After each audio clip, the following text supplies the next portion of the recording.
Om Namo Bhagavate Vasudevaya.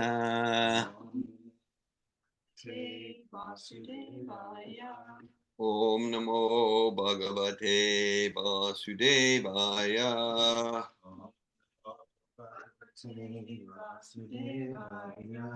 Om Namo Bhagavate Vasudevaya. Om Namo Bhagavate Vasudevaya. We're studying Srimad Bhagavatam, Canto 3, Chapter 7, entitled Further Inquiries by Vidura. We're in text 19. It's July 28th, 2024. Text 19. Narayanam namaskritya naram chaivano tamam devim sarasvatim vyasam tato jayamudirayat. Before reciting the Srimad Bhagavatam, which is the very means of conquest, one should first offer respectful obeisances unto the personality of Godhead Narayan, to Narayan Rishi, the supremmost human being, and to Mother Saraswati, the goddess of learning, and unto Srila Vyasadeva, the author. Nasta prayeshva bhadreshu nityam bhagavata sevaya bhagavat utamashloke bhaktir bhavati naistiki. Text 19, Chapter 7, Canto 3, Srimad Bhagavatam. Yat Sevaya Bhagavata Kutastasya Madhudvisha Ratirasa Bhavet Tivra Padayo Vyasana Ardana Yat Sevaya Bhagavata Yat Sevaya Bhagavata Kutastasya Madhudvisha Ratiraso Bhavet Tivra Padayur Vyasanardana Yat Sevaya Bhagavata Kutastasya Madhudvisha Ratiraso Bhavet Tivra Padayur Vyasanardana Yat Sevaya Bhagavata Kutastasya Madhudvisha Ratiraso Bhavet Tivra Padayur Vyasanardana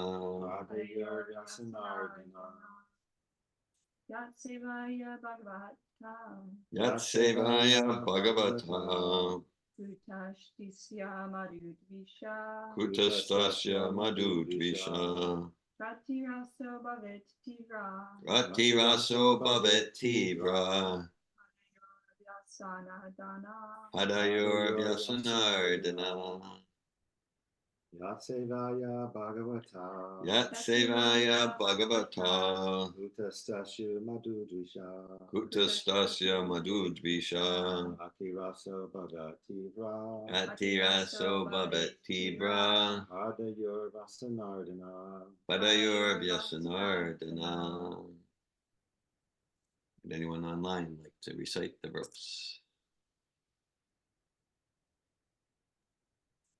Yat Sevaya Bhagavata Yat Sevaya Bhagavata Uttastasya Madhu Isaha Uttastasya Madhudvisha Ratiraso Bhavet Tivra Ratiraso Bhavet Tivra Adayur Vasanan Ardanaha. Padayur Vyasanardana.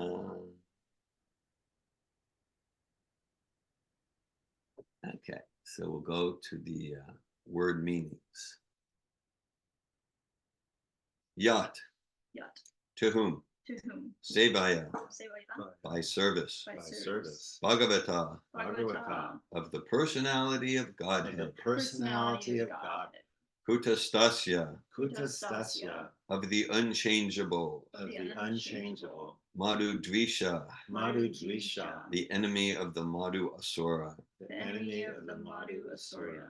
Rati Rasa, Rati Rasa, attachment in different relationships. Attachment in different relationships.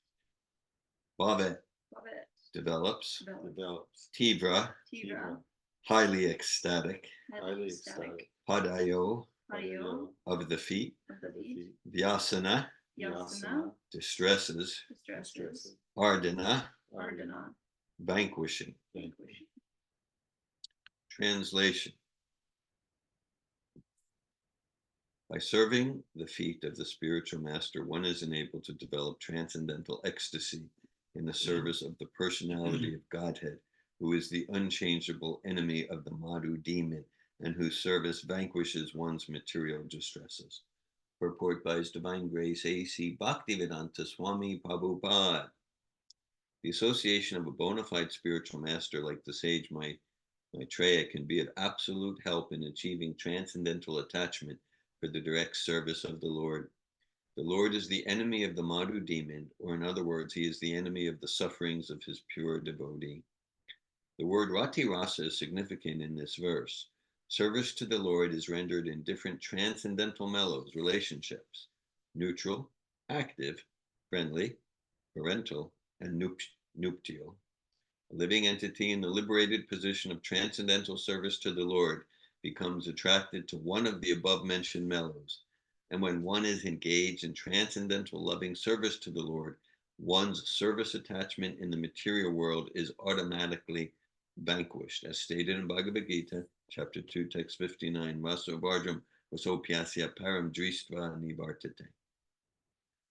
Om Jnanatimirandasya Gyananjana Shalakaya Chakshuranmilitam Yena Tasmai Shri Gurave Namaha Shri Chaitanya Manobishtam Stapitam Yena Bhutale Svayam Upakadamayam Tadati Svapadantikam Vandeham Shri Guru Shri Utapadakamalam Shri Gurun Vaishnavamscha Shri Rupam Sagrajatam Saganaraganatam Vitam Tam Sajivam Sadvaitam Savadutam Parijana Sahitan Krishna Chaitanya Devam Shri Radha Krishna Padan Sagana Lalita Shri Vishakan Vitamscha Hey Krishna Karuna Sindhu Dinabandhu Jagatpate Gopisha Gopika Kanta Radhakanta Namostute Tapta Kanchana Gaurange Radhe Vrindavaneshwari Vrishabhanu Sute Devi Pranamami Hari Priye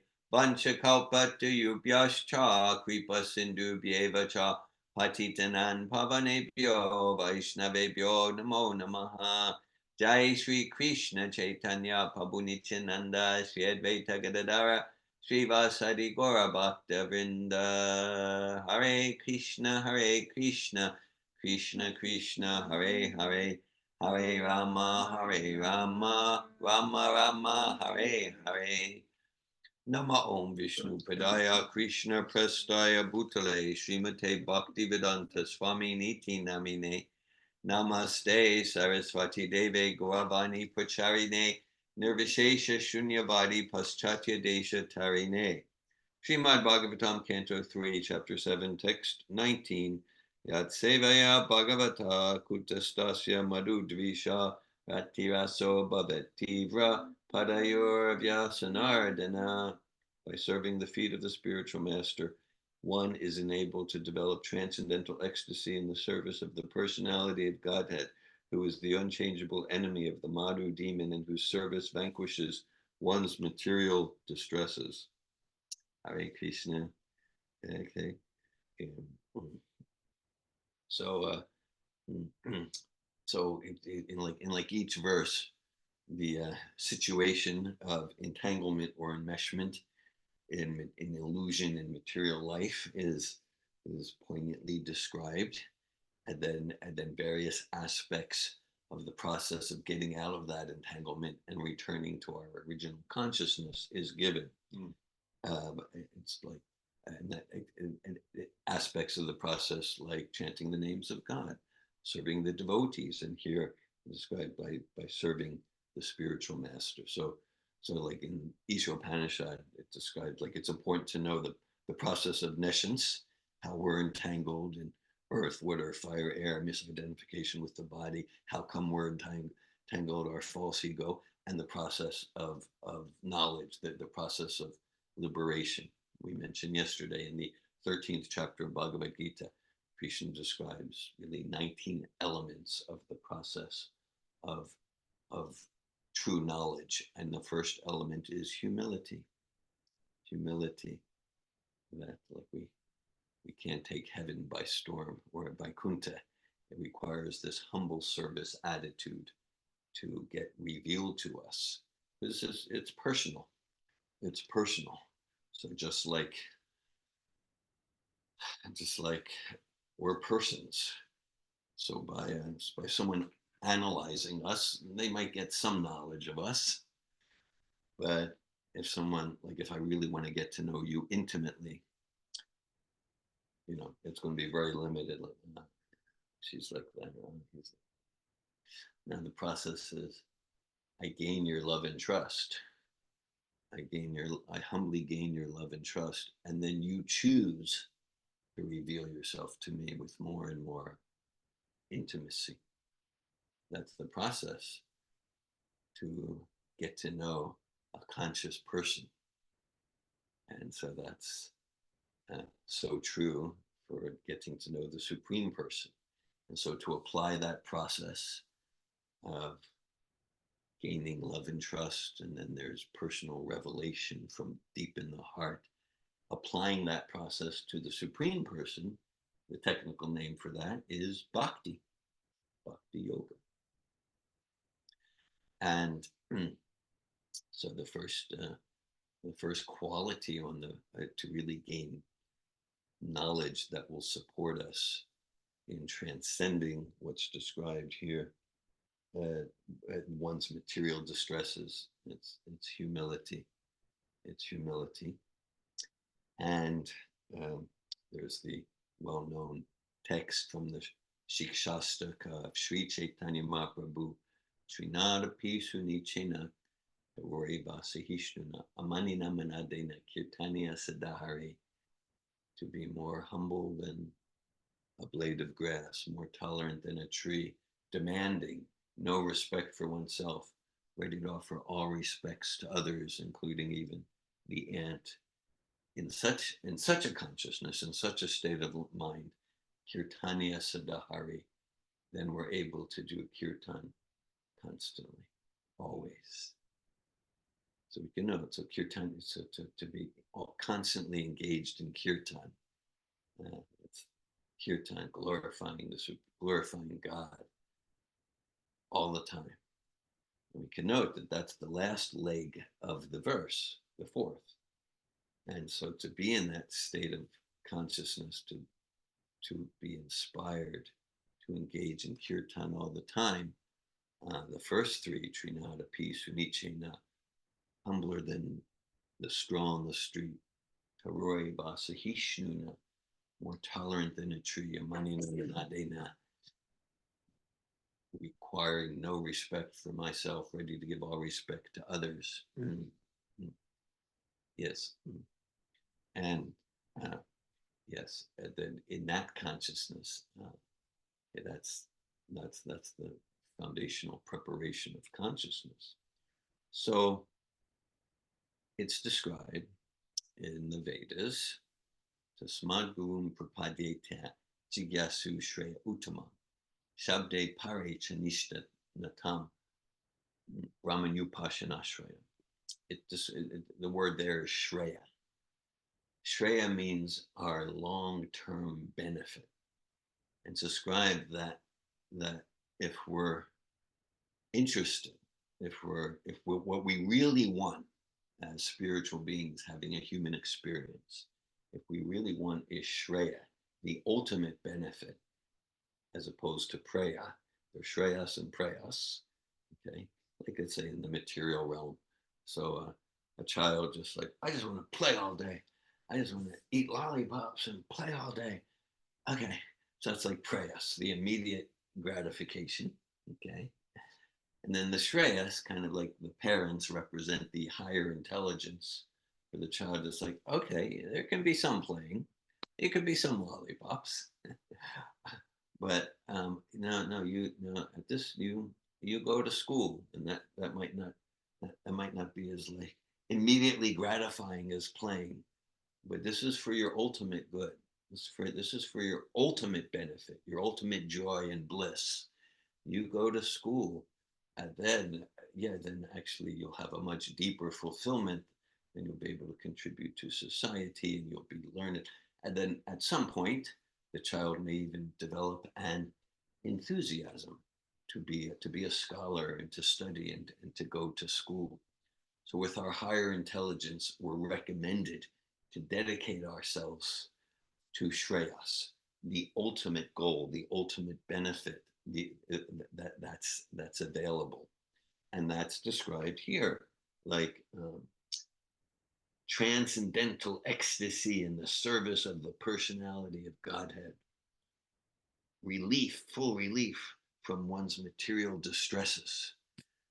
That's the recommendation of all these great sages and saints, to live our life not for just some immediate lollipops, okay, to live our life not for the immediate sense gratification. It's described in Bhagavad Gita.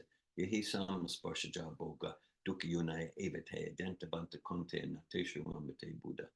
It describes there that the wise, a truly wise person, doesn't seek their pleasure, their happiness in the contact of the senses with the sense objects. With such gratifications, they have a beginning and an end. And we're eternal beings. So the recommendation is dedicate ourselves as much as possible towards 100% to that happiness, that bliss that will never be destroyed, never be crushed by time. And in the course of that, sometimes there might be preyas, there might be gratification. Oh, the weather's nice. And sometimes it'll be material distresses. Oh, the weather's too hot. Or this person's honoring me. This person's insulting me. Yeah, that's going to be there. So Krishna says, Matras Parshas Tukanteya Shitoshna Sukadukada Agama Painuni just Tums Titikshas Vabarata. It says the appearance of happiness and distress and their disappearance in due course. They're like the appearance and disappearance of the winter and summer seasons. Happiness, distress, they arise from sense perception. One should tolerate them, tolerate the distress and the happiness. So that could, we can think in terms of, well, tolerate distress, I can understand that. But tolerate happiness, meaning like, oh, I'm being complimented, or my bank account is doing really well, or the weather is nice and my health is good. So we can get so elated that we get distracted from enthusiastically engaging, from steadily, enthusiastically engaging in the process of bhakti. And that's just as, so we're cautioned against that just as much as we're cautioned about getting distracted by the distresses of life. So it's described that if we're going for the Shreyas, that long-term, timeless benefit, to accept a spiritual master, to accept a guru. And that's described, and that if if we're not serious about like, I really want to like develop that transcendental ecstasy. I really want to come out of this ocean of material existence. There's so many metaphors. We sing in the morning, samsara dava nalalida loka trinaya karunya ganatvam praptasya kalyana gunarnavasya bande guru shri charanara devadam. That material consciousness is compared to like a blazing forest fire. Just like, if we imagine like we're caught in a blazing forest fire, it's horrific. It's terrible. The spiritual masters, like, and we can see like even like the fire department. The fire department can't do anything if there's a big forest fire. Nothing. They can do something if their building's on fire, but if nature has a forest fire, nothing humans can do. But a forest fire will be extinguished when the rain cloud just pours unlimitedly. So the true spiritual master is described, is compared to like the rain cloud, giving us relief from the blazing fire of material existence. Evam janam nipatitam prabhavahi kupe. Prahlad Maharaj describes that that he's identifying himself as someone immersed in material existence, and he describes that it's like he's fallen into a pit of snakes. So all these horrific analogies: drowning in the ocean of material existence, blazing forest fire. It's like drinking Janya Sunya Bisha Kainu. It's like material life is like knowingly drinking poison. The Vaishnava poet sings Hari Hari Bifale Janama Gunainu Manusha Janama Paya Radha Krishna Na Bajia Na Radha Krishna Na Bajia Janya Sunya Bisha Kainu. The Vaishnava poet sings like, yeah, I've taken this human form. I have such this amazing opportunity, and I've squandered it, not dedicating myself to serve Sri Sri Radha Krishna. It's like I'm knowingly drinking poison. It's like heavy, impactful, emotionally impactful analogies for us to get, the opportunity in the human form and to use it wisely. So, all right. So, and just, to kind of demystify the whole guru thing. Okay? In a guru means teacher. The other day, last Sunday, Nichigopal was leading class. A participant online asked, well, what's guru mean? Nichigopal turned the video to me. So I said, guru means heavy. Actually, guru means heavy. Actually, it means heavy. So it's not like, who's your guru? And it's not like, it's like not meant to be taken cheaply. It's not like I have my pet poodle. So I have my pet guru. Prabhupada talks about that. Yeah.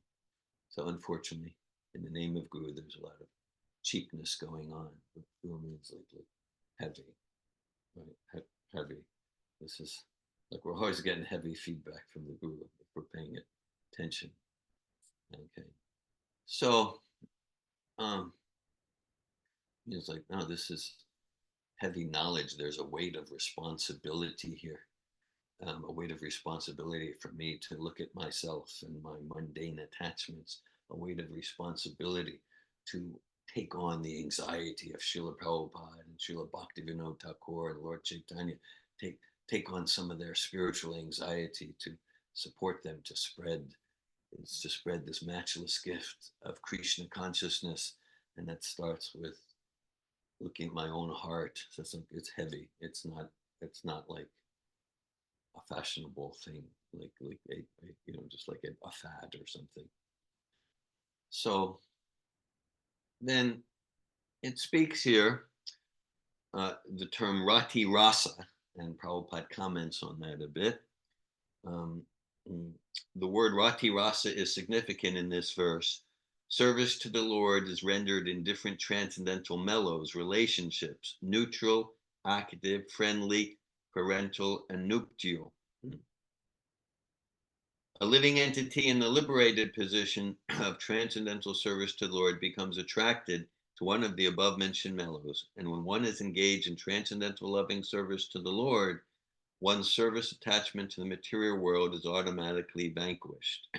Yesterday I quoted Bob Dylan, so I'll quote him again. So he has a song called, he said, you got to serve somebody. That was, I would say, during his Christian phase. I actually saw him live at Penn State University, early 80s, and he led that song. But I digress. Okay. So he's right there. He's got the philosophy right there. You got to serve somebody. And he says, it's not you're going to serve Mammon or you're going to serve God. We're going to serve Maya. We're going to serve the illusion, or we're going to serve truth. We're going to serve God. And so we're going to serve in Prabhupada, and that's it. So to the extent that we're serving the illusion, to the extent that we're serving in a way that reinforces the illusion that you're that body and you're that body and I'm that body and I'm this David Wolf ego, and we're reinforcing each other's illusion, even if it's in the name of love or whatever, then our material distresses will be magnified and reinforced and increased. And it's so we're going to serve. That's the nature of the soul. That's the dharma of the soul, to serve. So we're going to serve. And then Prabhupada talks about one's service attachment in the material world is automatically vanquished. And Prabhupada closes the purport by quoting Bhagavad Gita. Vishaya vinivartante nirahawasya dehina masubharja masopyasa param drishva nivartate. That's the classic quintessential higher taste verse, where Krishna explains to Arjuna, as a general principle, he's speaking to Arjuna and he's speaking to us. As a general principle, we're not going to give up lower taste services, lower taste attachments born of Rajas and Tamas, unless we have a higher taste, And that higher taste comes from humbly, faithfully serving the bona fide, the legitimate spiritual master, Kibavipa Kribanyasi Sujukenene, Ye Krishna Tattva Se Guru. The qualifications to be a legitimate spiritual teacher is to be a devotee of Krishna, to be realized in the science of Krishna, the truth of Krishna, Ye Krishna Tattva Veda. So that's, just to simplify this principle of guru. And so it talks about different rasas, different types of relationships that are available in serving the Supreme Personality of Godhead. And it talks about there's 5 primary rasas and 7 secondary rasas. Rasa means flavor of relationship.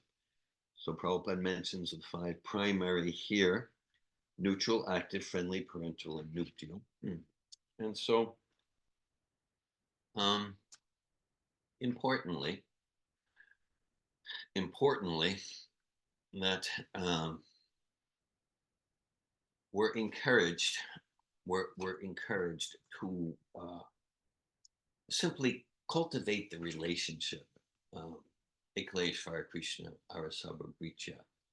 Jivara Subhori Krishnara Nichidas Krishnara Tatashta Shakti Beta Beta Prakash.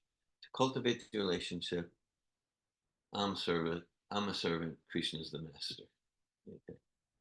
And to cultivate the honest recognition, my main attraction to Krishna at this time is I'm attracted to his illusory energy called Maya.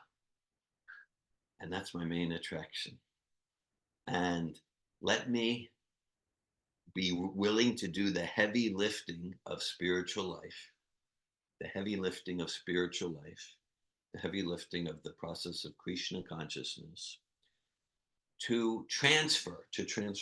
Prabhupada uses that term, that to transform my attraction to the external energy of Krishna towards the internal energy of Krishna. The internal energy, that's bhakti.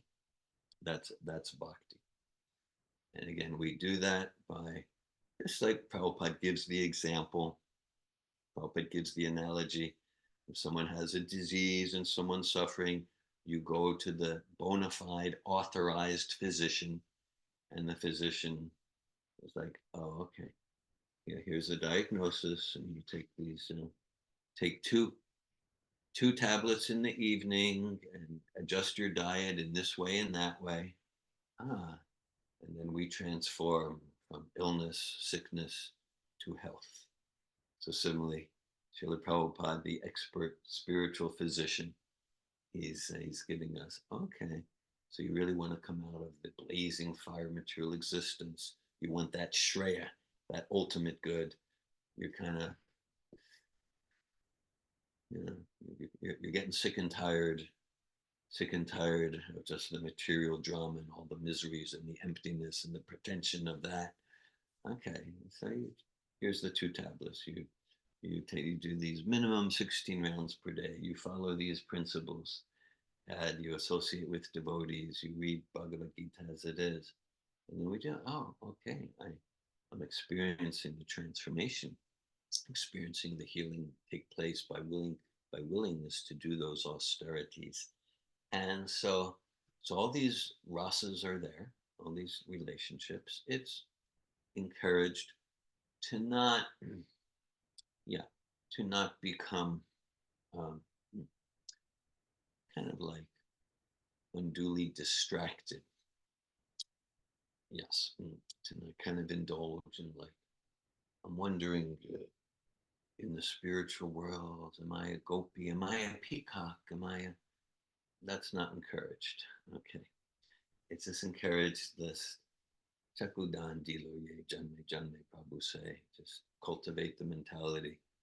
I'm ready and glad to serve Prabhupada in his mission, life after life. And without dwelling in the spiritual world of Maya, this or that. At the same time, it's not like discouraged or forbidden in our service, in reading Prabhupada's books. All these rasas are explained. Well, throughout the books, for example, I'm seeing there on the shelf, there's Krishna book. There's Krishna book. And so Krishna book it's like 89, 90 chapters, just those is just like intensive descriptions of these different types of relationships with Krishna. And Krishna book, it's the 10th canto of the Bhagavatam. Here we're reading from the 3rd canto. Krishna book is the 10th canto. And so Prabhupada, actually before he came to the United States, before 1965, in the early 60s, he translated and purported the 1st canto. And so there's those early editions of the 1st canto. And then he, after he came to the United States, then he printed the 2nd canto published. And at the same time, he didn't know when he would depart. And he wanted to be sure that the world has the 10th canto. And he said, well, if he's going to go systematically, he just didn't know when he was going to depart.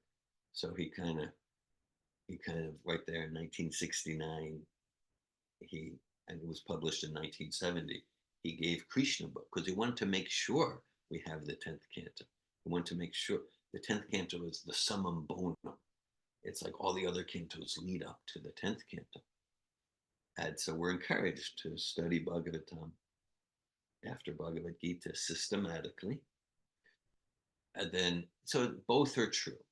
To study systematically, that's encouraged. And at the same time, we can pick up any of Prabhupada's books, a volume of Chaitanya Charitamrita, a volume from the 6th canto. Read it, and it's pure nectar, and it's purified. So both are true.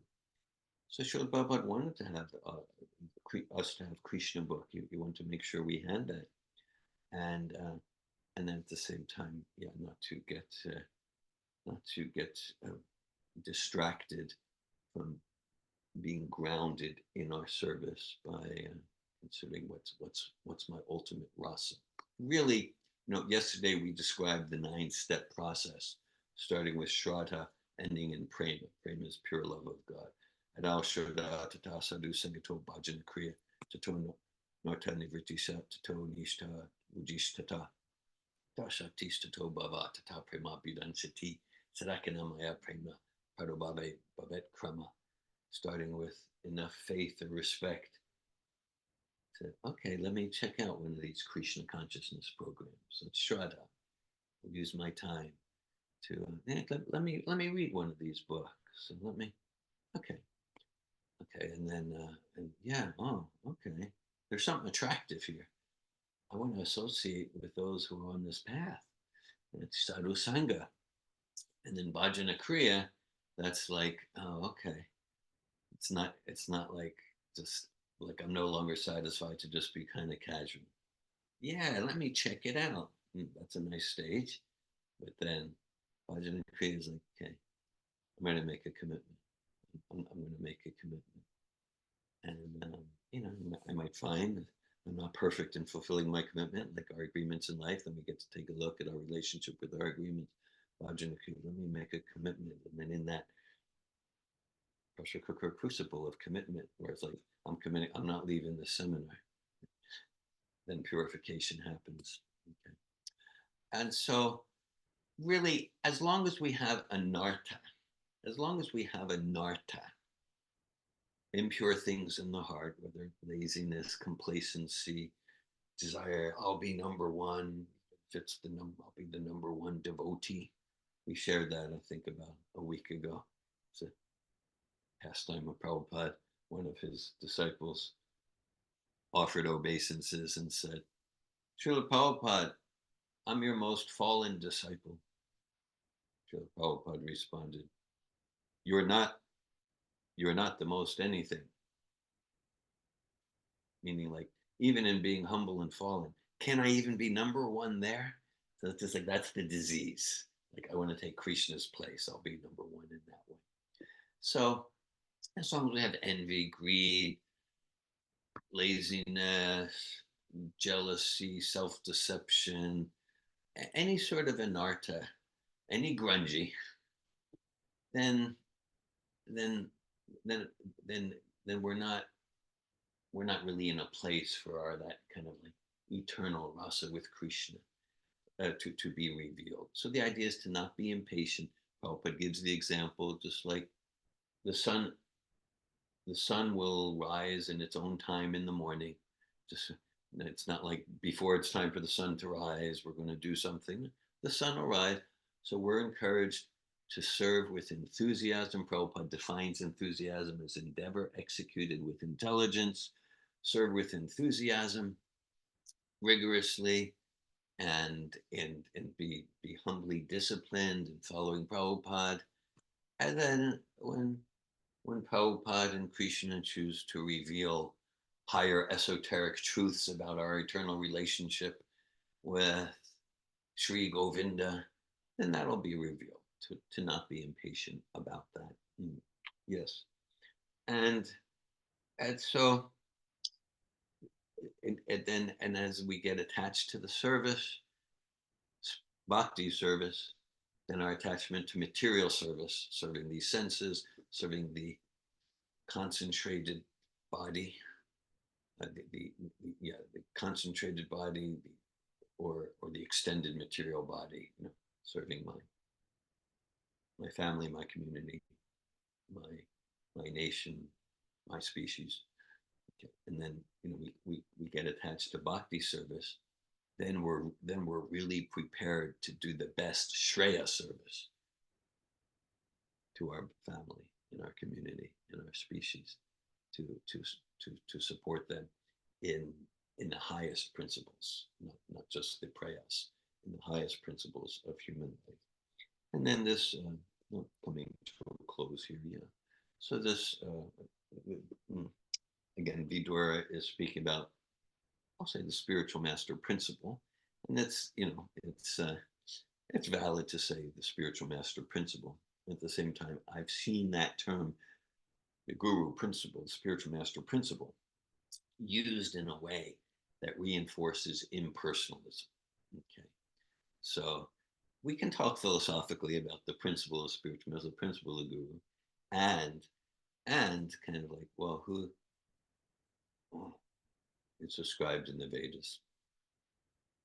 Yasya Devi Prabhaktir Yata Devi Tataguru Tasya Teknatita Yarta Prakashante Mahatmana. That for making advancement on this Vedic path of bhakti, it's a universal path. The essential teachings of Jesus are bhakti. The essential teachings of Moses are bhakti. The essential teachings of Mohammed are bhakti. To make progress, it's required to develop implicit faith in the spiritual master and in Krishna, the two tracks. not to pretend we have that absolute implicit faith, at least to aspire for that. So for me, this relates, sometimes we speak about, well, not we, Krishnadas Kaviraj Goswami Prabhupada, there's like, we, spiritual teacher in the plural, and like, it's like anyone who has inspired us in our progress, in our path of devotional life. There are guru, in a sense, again, to demystify guru. There are teacher, there are guru.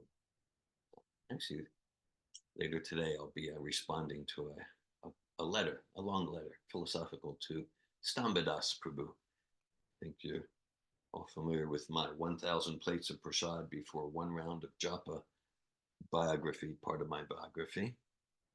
Jai, yes. So, so that was through Stambadas's. He was running a Bhakti Yoga Center in State College, Pennsylvania, late 70s, early 80s.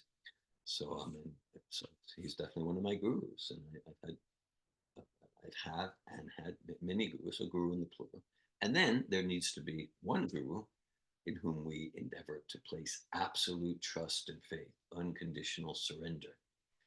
And that guru needs to be completely free from the modes of nature, completely pure devotee. And so if I ask, well, who's that guru? The guru in the singular? That's Srila Prabhupada. That's Srila Prabhupada. Yeah. My current link to the Parampara. So this is very personal, very, very, very personal. And so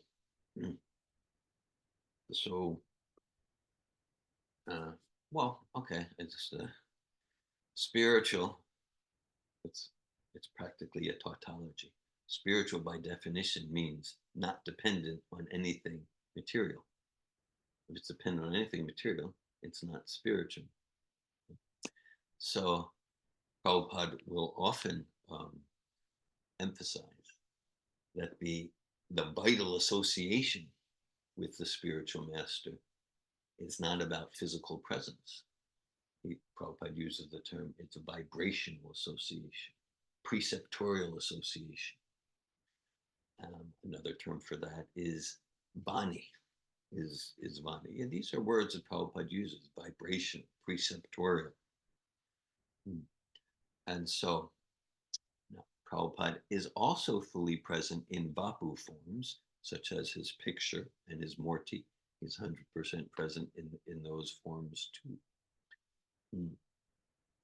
And so Srila Prabhupada, he established philosophically and by his personal example, he established that even before his disappearance pastime, which was November 14th, 1977, even before that, he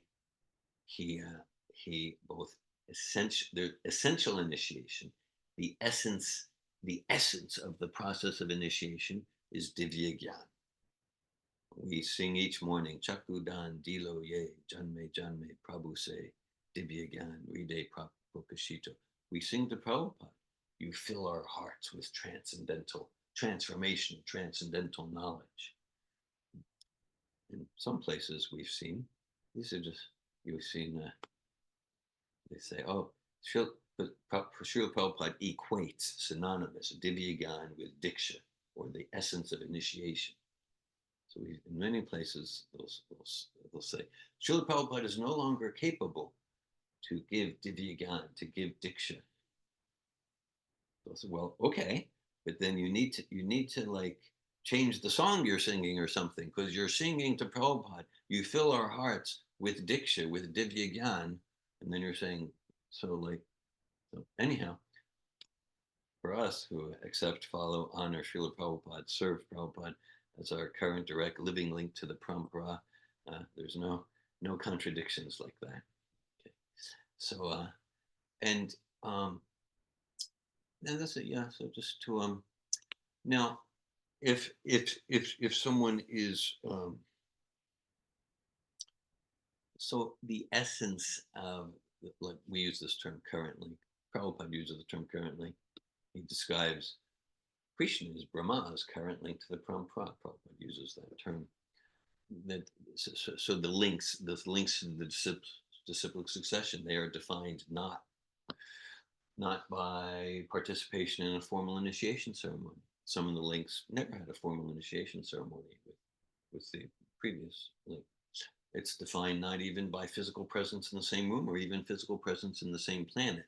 If we look at the links that Prabhupada gives at the end of the introduction to Bhagavad Gita, it's defined by one's current direct link to the Parampara is the Vaishnava from whom one most directly, personally receives transformational, transcendental knowledge.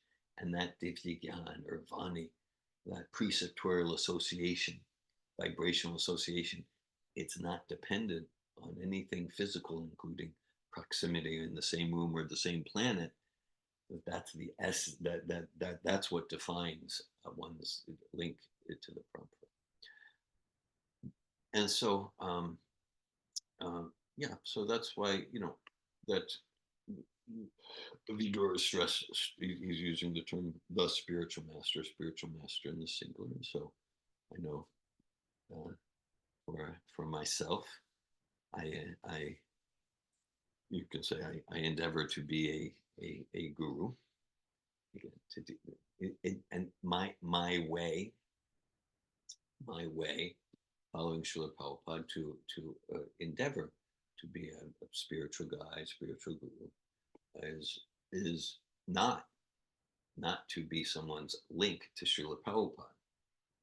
And I have an important role to play. I wish I was playing it more effectively, but my role is to support and encourage, and this is what I encourage others to do too. Let's be gurus. Yari Dekitari Kasha Krishna Pradesh Amara Gai Guru Hanatara Adesh. Lord Chaitanya says, wherever you go, be a guru. Be a guru. How to be a guru? Yay, Krishna Tattva say Guru Hai. Cultivate realization of the science of Krishna.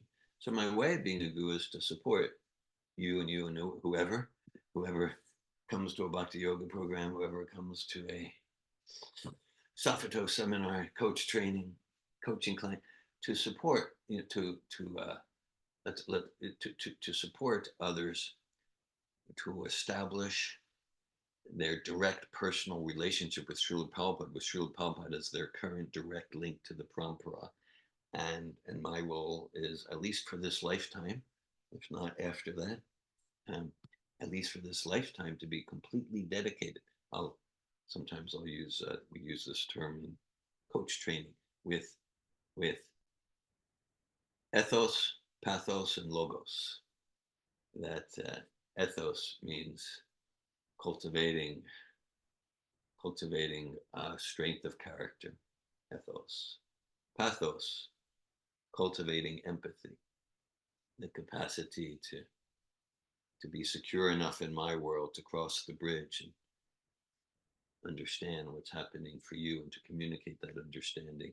And logos, people don't care what you know until they know that you care. You're all familiar with this phrase. People don't know what you care. They care what so logos means that in what I do and what I say, my prayerful intention is that I'm representing the Siddhanta of Srila Prabhupada. That's why before speaking, Om Gana Timirandasya Gananjana Shalakaya Chakshuanmilitamyena Tasmai Sri Guru Vai Venama. Let what I speak be consistent with the Siddhanta of Srila Prabhupada. We can also say the Siddhanta of Srila Jiva Goswami, the Siddhanta of Lord Chaitanya and Lord Nityananda. That's all true. And current link to the Parampara means that I understand the Siddhanta of previous acharyas. I understand Krishna's Siddhanta and the Siddhanta of Madhvacharya and Madhavendra Puri and Srila Sanatan Goswami. I understand them through my current link, Srila Prabhupada. And if I endeavor to jump over Srila Prabhupada to try to understand Bhaktivinoda Thakur without hearing and seeing and processing Bhaktivinoda Thakur by going through my current link, Srila Prabhupada, I'm setting myself up for bewilderment and confusion and getting diverted from an authentic path of bhakti. That's what current link means. That whatever I read, whether it's personal growth book, whether it's from the Sandarbhas of Jiva Goswami, I'm endeavoring to process it through the pure lenses of Srila Prabhupada, who's my current link. He's like, Prabhupada's writing, he's writing and speaking for us. So, and now if someone says, well, my current link, the guru from whom I most receive Divya Gyan is this one or that one, okay. So I don't object, and maybe I do fiery object. I do object with fire. Yes, when I hear Srila Prabhupada's not available to be one's current link. Someone says, I prefer this one or that one.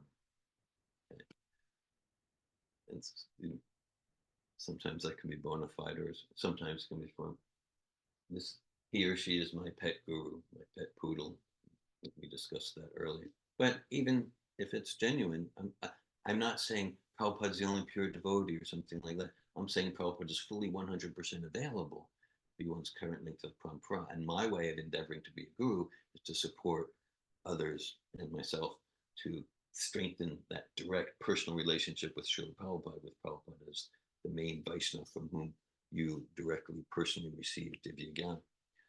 And so when someone says Prabhupada's not available, then if we're influenced by that, then we're allowing damage to our spiritual life to be done. So I'll read the verse one more time. This is Canto 3, Srimad Bhagavatam, Chapter 7, Text 19. Yat sevaya bhagavata kutastasya matudvisha ratiraso bhavet tivra padayur vyasanardana. By serving the feet of the spiritual master, one is enabled to develop transcendental ecstasy in the service of the personality of Godhead, who is the unchangeable enemy of the Madhu demon and whose service vanquishes one's material distresses. Hare Krishna, thanks for your presence and attention and giving oral reception to Srimad Bhagavatam. I welcome any comments or questions.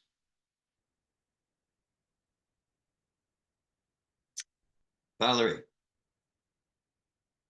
I had a friend over the other day, and she was sharing with me some of her spiritual path. And how she has been involved in like lots of darkness. And like seeing people possessed and like having these like really serendipitous experiences happen and thinking it's God, but then it's actually like completely Maya, like leading her to like really dangerous people and like really dark situations, ghostly entities. Totally. And it like really scared me actually. Scary, like, scary. Super humbling for me, and like really humbling. And I was feeling so grateful that I am sheltered by Srila Prabhupada. I was just like, wow, like the world is so dangerous. And there's just like it could be so easy to be misled, and like people that she thought were for teachers were actually people that were like just involved in this like really dark energy. It was like really not good for her. And it was really humbling for me. Like, I mean, even to the point where I was like, oh my God, I don't want to like receive any information from anyone else. Like, take shelter in Prabhupada. It's like that's what feels safe to me, is to just be sheltered by Prabhupada. And then at the same time, I was also like, well, how do I know that I can trust Srila Prabhupada?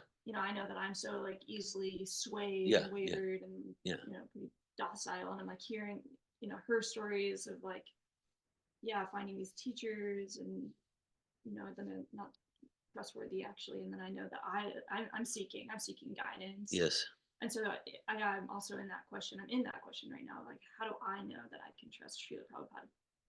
I know I feel safe. I know like I have so much faith in Srila Prabhupada, but I'm in that question. Like, how do I really know? That I can trust him? You're in that question. Yeah. Well, thanks for sharing your experience, Valerie. Yeah, it's like, yeah, it's scary out there, and it's getting scarier. It's scary, and yeah, especially in the name of spirituality. There's so much dark stuff that can, if we allow it, can just take can just divert us into all sorts of material miseries in the name of spirituality. And I appreciate you in that question. There's a verse often quoted by Srila Prabhupada, chapter 10, text 10, Bhagavad Gita. Tesham satata yuktanam bhajatam pritipurvakam tadami buddhi yogam tam yena mamupiyanti te. And Krishna says, if one is sincere, then I'll give the intelligence. I'll give the intelligence by which that soul will come to me. I'll give the intelligence by which one will accept a bona fide, legitimate spiritual master. And so I hear you're in that question, and it sounds to me clear. Let's say that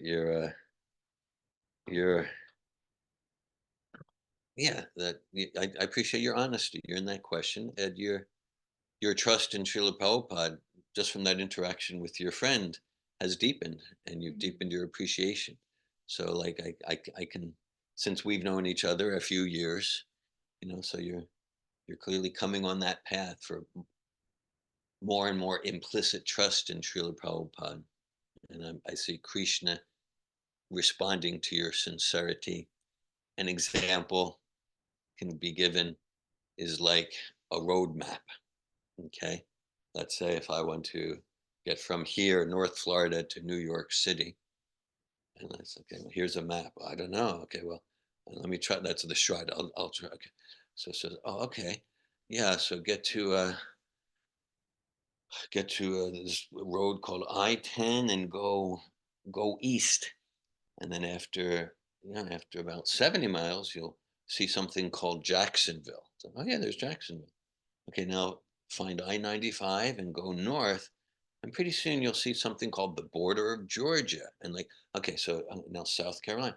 So it's like, wow, okay, like 10 times in a row, this roadmap it's valid. Like, it just matches my experience.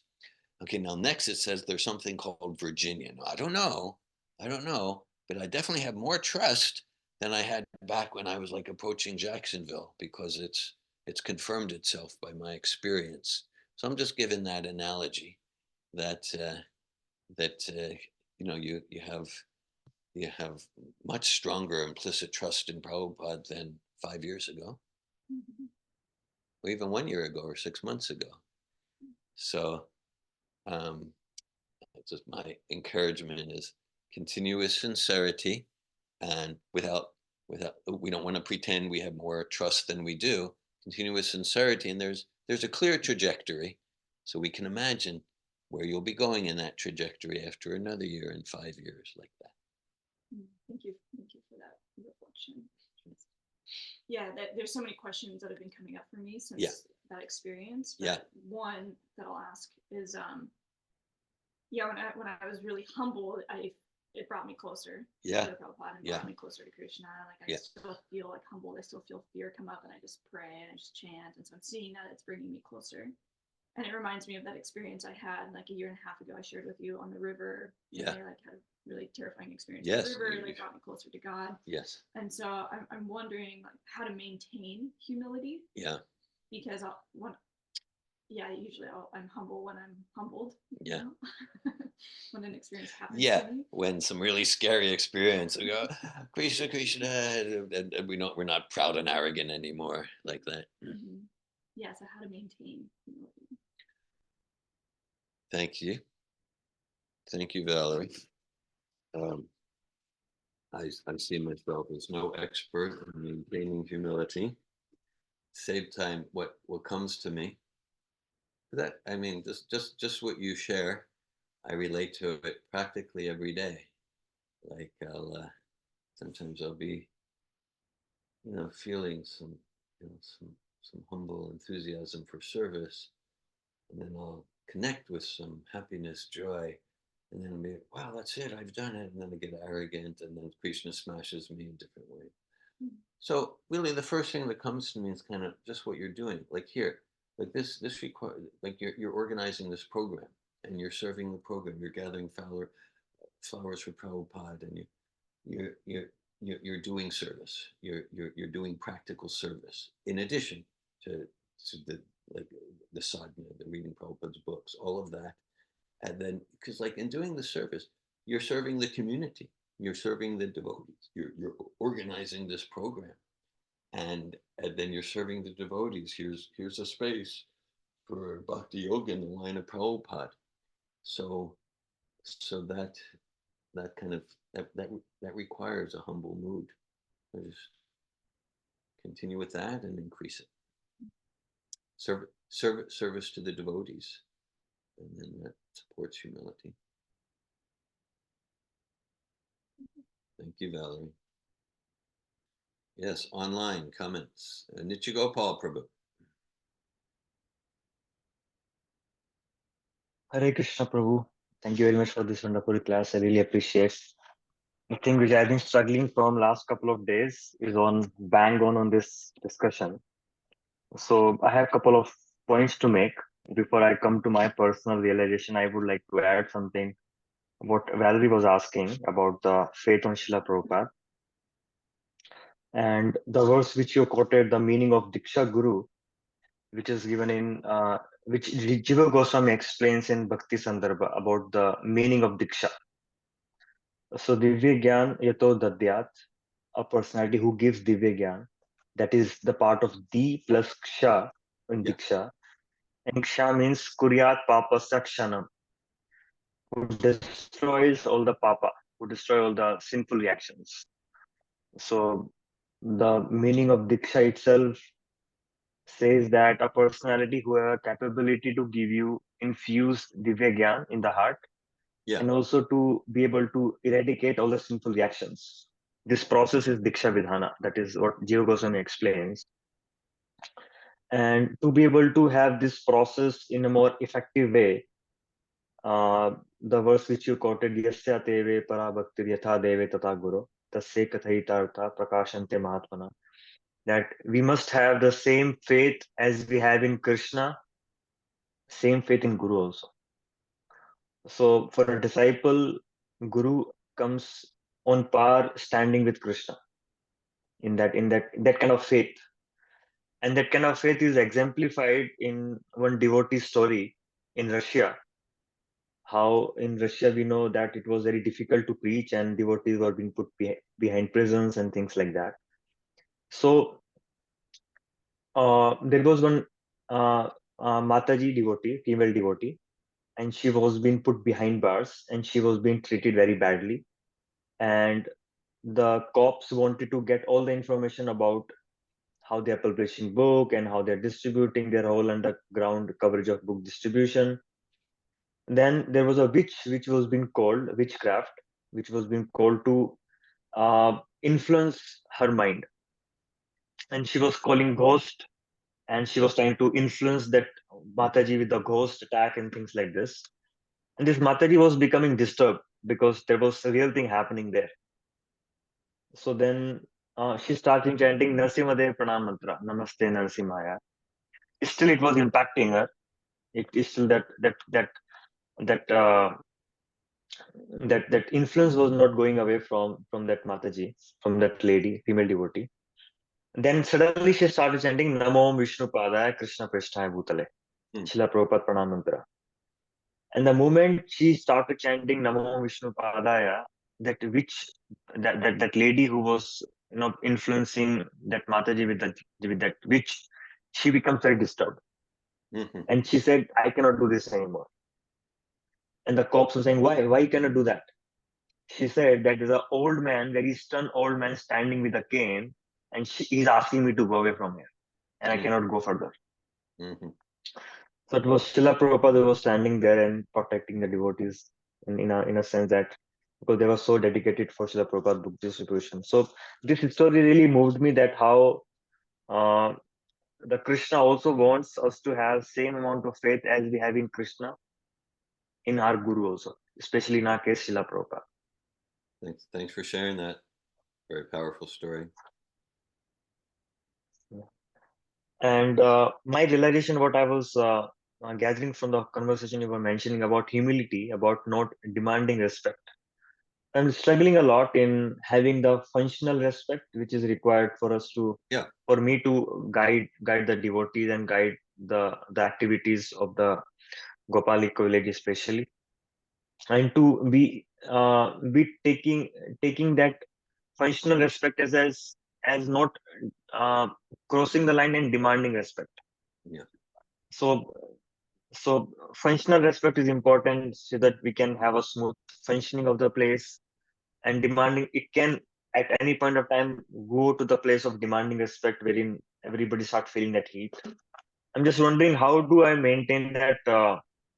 Is it really required to even maintain functional respect, or can we just not really respecting, we can command respect, not demand respect?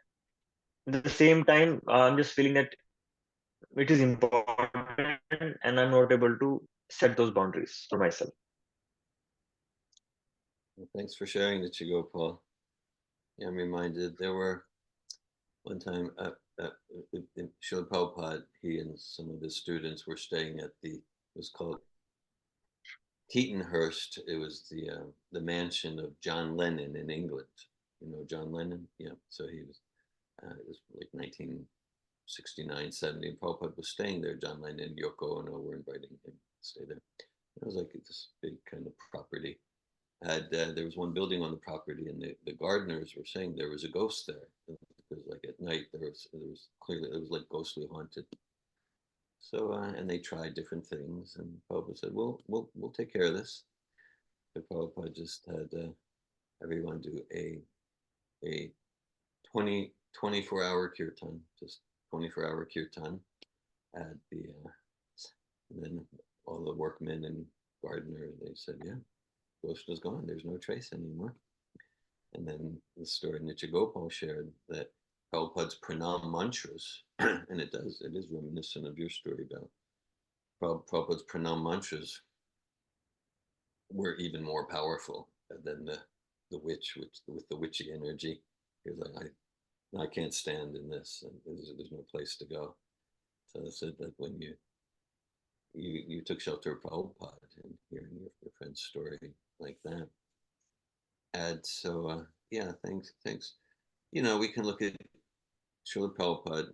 Srila Prabhupada never demanded respect, and just like he was just always like he was just relentlessly serving humbly, and then everyone was getting, let's just say, so much value that he just naturally commanded respect. And so I like how you use that term, functional respect, because if we have, and Nitya Gopal, you and I have talked about this, we can think of a project, Gopalika villages, let's call it like a seminar with like ground rules. And then, yeah, so on an individual basis, we or you as director of Gopalika village, we all have our different spheres. We want to cultivate, not demanding respect for ourselves. That's like a true humility, not an artificial humility. And at the same time, yeah, like to perform different services. We have our roles, our positions. And so, okay, so let's say if it's, our seminars, some seminars we have 6 ground rules, some seminars we have 22 ground rules. And yeah, so for someone to be in the seminar, then it's required that they agree to follow the ground rules.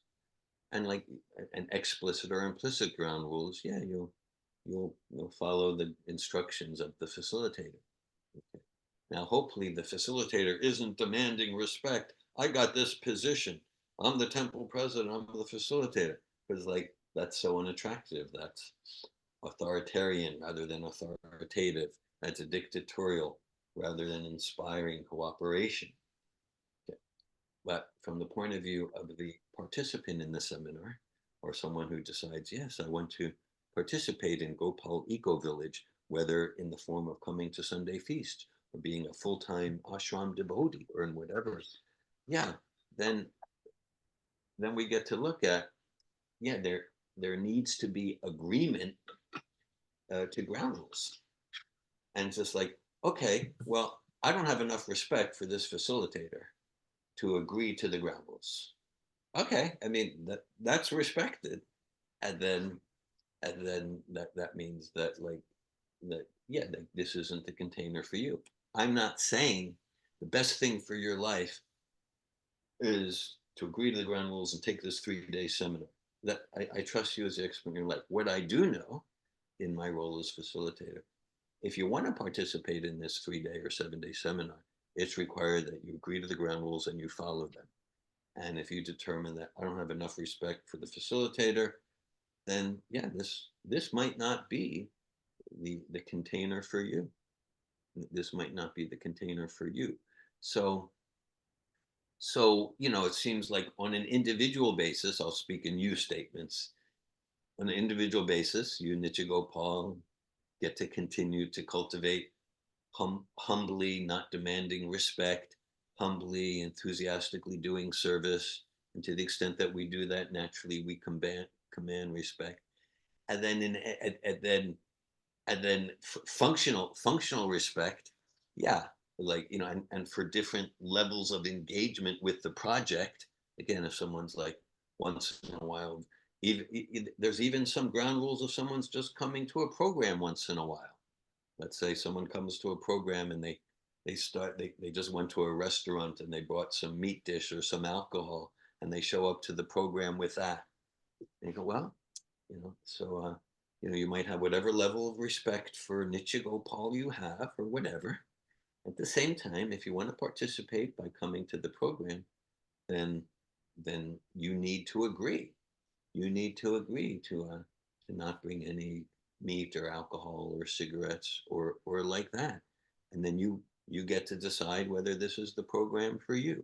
If someone comes and they're asking or wanting to become like a full-time Gopal Eco Village ashram member, okay, then yeah, there's quite some ground rules there. Then you're agreeing. You'll be chanting at least 16 rounds per day. You'll be rising for 4:30 or 5 a.m. Mangal Arti.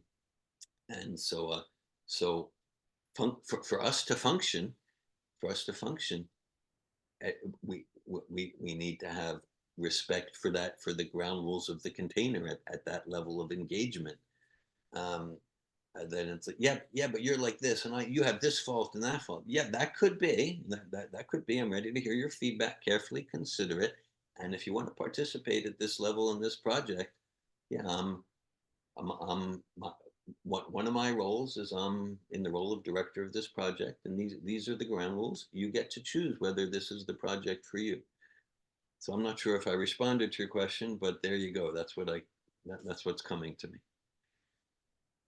Thank you very much for reiterating that very important fact of having the ground rules. I think the process is becoming more of personal thing for me now. So okay, we set the ground rules, and we have, if a person is becoming rebel, a person is kind of forcing himself his own ideas, then I have two options. One option is, okay, this is not a place for you. Or second option is, okay, let me become more flexible, let me become more compassionate, let me try to adjust the devotee more so that after some time he'll understand. So although I'm not very attached to respect, at the same time I am becoming more malleable and flexible in terms of accommodating, and so that that devotee has been taken care of, at least his spiritual life is going to not to suffer. I'm just debating between devotee care, my own limitations, my own inner work, at the same time the project what is to be taken shape of. So these three things I'm not able to have a fine thin line and there are connected strings to it. Everything is connected to each other. Yeah. Which string to give more importance to, or which string so that it doesn't impact other strings, so that balancing the whole situation. Thank you. Thanks for sharing your process.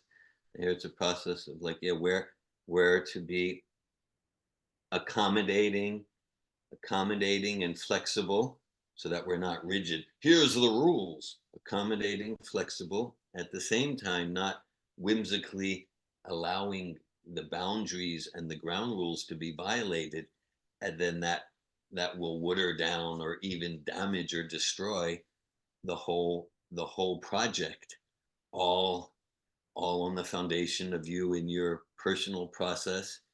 And I'll go to, because of course I have been temple president and different managerial things on devotional projects, but again with it, like in facilitating a seminar, for example, or it could be PPTC, or facilitating the principle of the ground rules is not to be oppressive or repressive. That the principle, everyone here is rigorously committed to the ground rules, and that results invariably in the spirit, in individual freedom, that everyone's.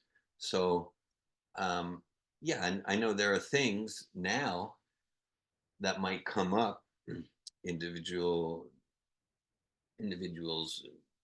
want to do this, then I'm ready to accommodate in a flexible way. That maybe 20 some years ago, I wouldn't have the maturity or realization how to accommodate it. Okay, and so it's kind of like it's my role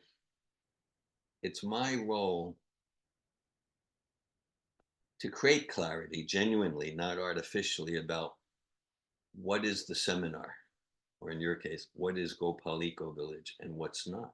And within the seminar, there's infinite space for individual expression. And we see that in every seminar. At the same time, if I allow something that's not the seminar to come in, then it really violates that space.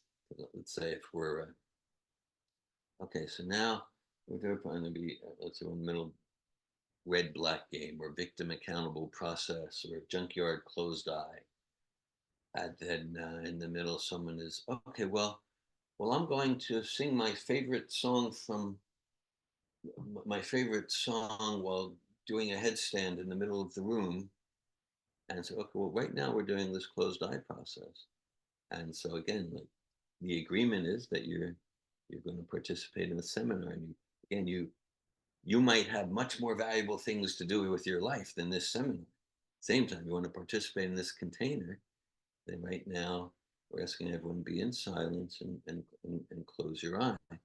And so if I allow a violation of that, then it disrupts everyone's transformational process.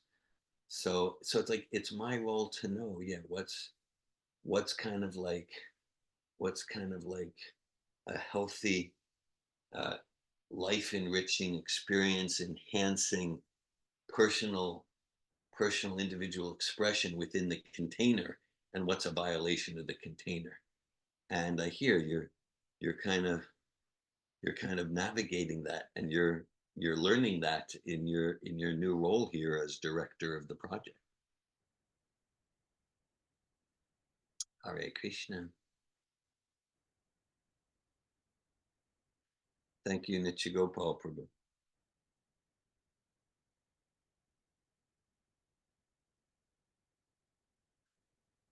Thank you all for your presence, participation, and enthusiasm to follow Srila Prabhupada. Srila Prabhupada ki. Sure. Yes? Yeah, just this point came to me, wanted to share one argument about Srila Prabhupada, that how Srila Prabhupada, you mentioned that Srila Prabhupada is 100% present in the role of giving us Diksha, giving us that Divya. So there were some people who were arguing that he's not on the planet anymore. How could he be available for you?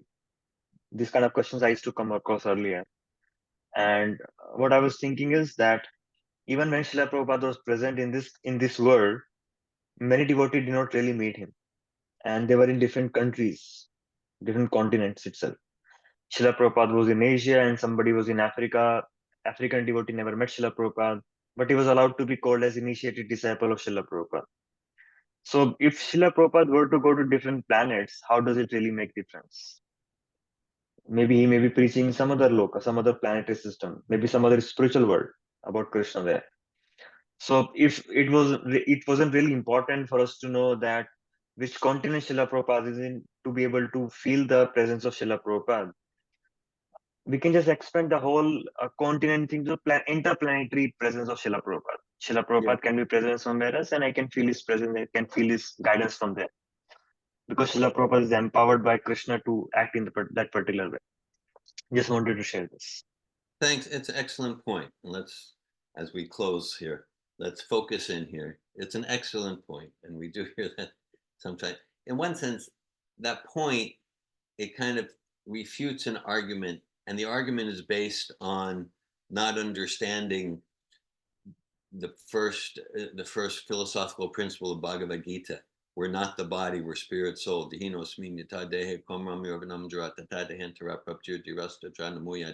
So, Srila Prabhupada established a system where he officially and essentially initiated disciples without those disciples having any physical interface whatsoever with Srila Prabhupada. Srila Prabhupada would be in Vrindavan, India, and the disciple would be in Los Angeles. Okay. And Prabhupada didn't conduct their initiation ceremony. Prabhupada didn't choose their spiritual name. He did all of that through his representatives and with no physical interface. But they never saw Prabhupada at an airport or at a temple. Prabhupada didn't send them an official letter of acceptance, etc., etc. And there would be no question there in 1976-77 if you asked, who's your Diksha Guru? Oh, that's Srila Prabhupada. Who's your current link to the Prabhupada? That's Srila Prabhupada.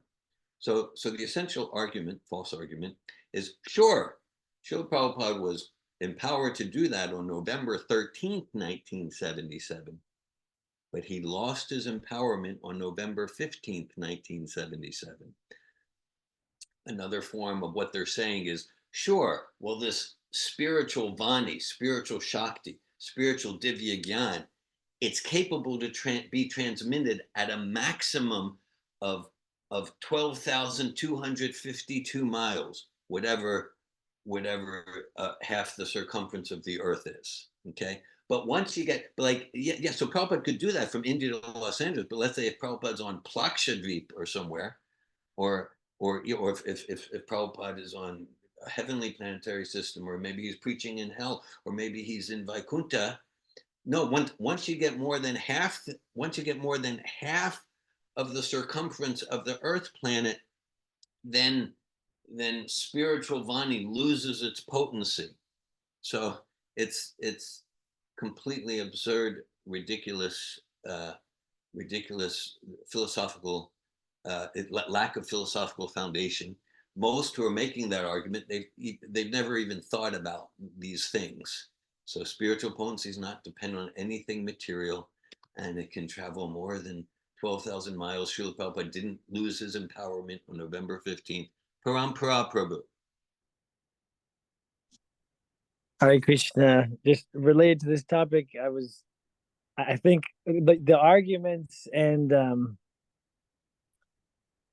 like what you're saying about, you need to be physically present with the guru. I think it seems that at least my impression, or what's helpful for me to understand or to look at it, is that a lot of those arguments are sort of coming from a more traditional understanding and system of like that was happening in India, where like the guru is like, there's like local, and then you go and like search out the guru, you go like find the guru, and then you live in the guru's ashram, and that's like the guru's not necessarily traveling all over the world.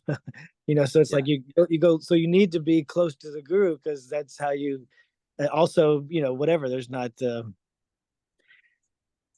telephones or what, uh, some global system of sending letters or whatever. So anyway, so Srila Prabhupada, broke out of that mold in establishing centers all around the world. And so from the very beginning, as soon as he went from New York to San Francisco, he broke out of that mold. True. And he, as the Acharya, then he's like creating, he's creating the system, he's creating a system.